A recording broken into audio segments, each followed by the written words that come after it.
Fala galera do Sanaflix, vamos para mais um tema do ciclo básico, mas hoje a gente vai conversar sobre embriologia do aparelho respiratório, que vocês vão descobrir ao longo da vida de vocês, que é o aparelho mais importante dentro do corpo humano, e eu vou mostrar isso para vocês, beleza? Então, ó, como é que se dá a formação da árvore brônquica lá na quarta semana de desenvolvimento e que vem direto acoplada ao nosso trato gastrointestinal primitivo?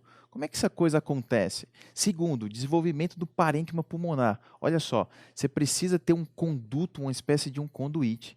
Na ponta dele tem que ter uma estrutura ultra especial, que é o alvéolo, para que você consiga tirar gás de dentro, sei lá, do ar ambiente, passando por esse conduíte, e lá na ponta disso tudo você conseguir transferir para dentro da tua circulação.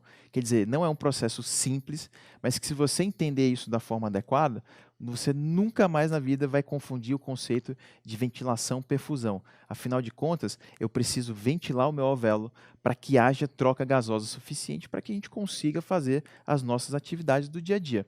E por último, a formação do espaço pleural, que é super importante até para que não haja atrito durante a inspiração e a expiração do tecido pulmonar com o meu gradil costal. Beleza? Então, eu vou tentar trazer o máximo de comparações fisiológicas dentro de um contexto embriológico e vai ficar muito mais funcional para que você entenda isso.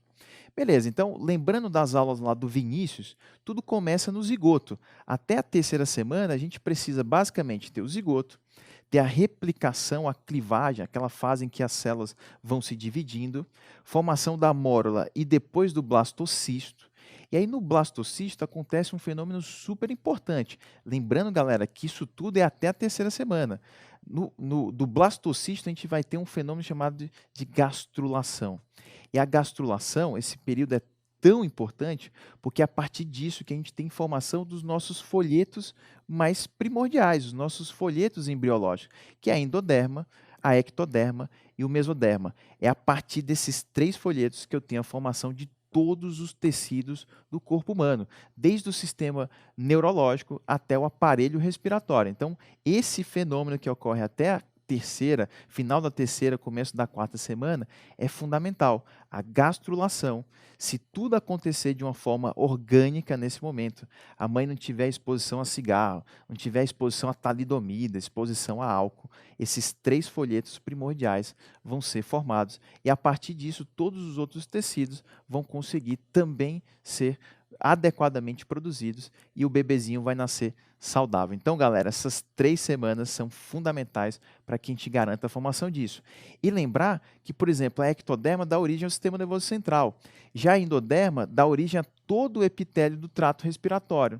E Felipe, quem que dá origem à cartilagem, quem que dá origem aos vasos, por exemplo, que vão fazer parte do aparelho respiratório? É o mesoderma, ou seja, essa fase, de fato, ela é crucial. E depois, quando a gente vai para a quarta, oitava semana, fica um pouco mais simples, porque aqui, nessa representação, a gente já tem ó, o endoderma, que está aqui bonitinho, bem representado, e que vai dar origem a todo o epitélio respiratório. Lembra disso? As glândulas que tem no trato respiratório, elas nascem daqui. Tá?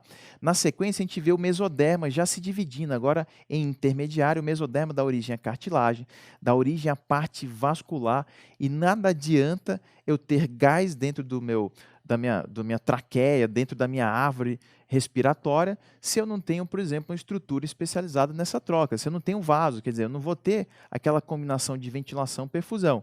Então, a presença do mesoderma é fundamental. E o ectoderma, lembra que é o que vai formar o tecido, o sistema nervoso central e que pode eventualmente contribuir com algumas células que vão lá para o nosso trato respiratório.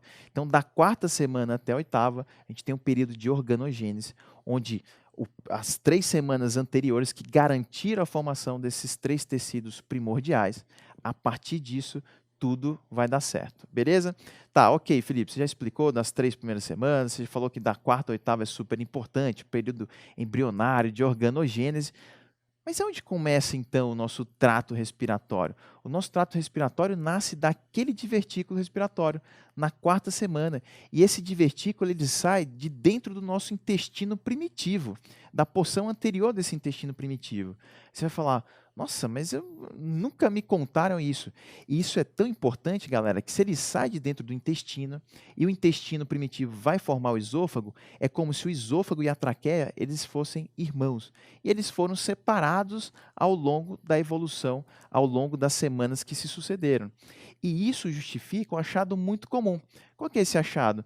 Muitas vezes essa conexão não se desfaz de forma adequada e eu posso ter fístula, posso ter atresia, posso ter alterações congênitas nos bebezinhos. Então, basicamente, na quarta semana, o que acontece é a formação desse divertículo, e a partir desse divertículo que vai dar origem à traqueia, eu tenho a formação desses brotos pulmonares. Mas o que é esse broto pulmonar, Felipe? O broto pulmonar nada mais é do que o pulmão direito e o pulmão esquerdo, pelo menos na gênese, na origem do pulmão direito e pulmão esquerdo. Então, quarta semana é o pontapé para a formação do nosso trato respiratório. Não esqueçam mais nunca isso. E essa correlação, essa origem comum do divertículo respiratório, ou seja, da traqueia, do broncofonte direito e do broncofonte esquerdo, é que faz com que haja algumas dessas alterações, galera. E eles vão cobrar isso na prova de vocês. E vocês têm que saber isso, inclusive, para a vida. Porque, por exemplo, a atresia do esôfago, fístula, comunicação, às vezes o bebezinho começa a se alimentar e o alimento vai para dentro da árvore brônquica. Então, essas alterações congênitas, elas acontecem de fato porque a origem do divertículo respiratório é lá na porção inicial do trato gastrointestinal primitivo. Beleza? Assim fica mais claro da gente entender por que acontecem essas malformações.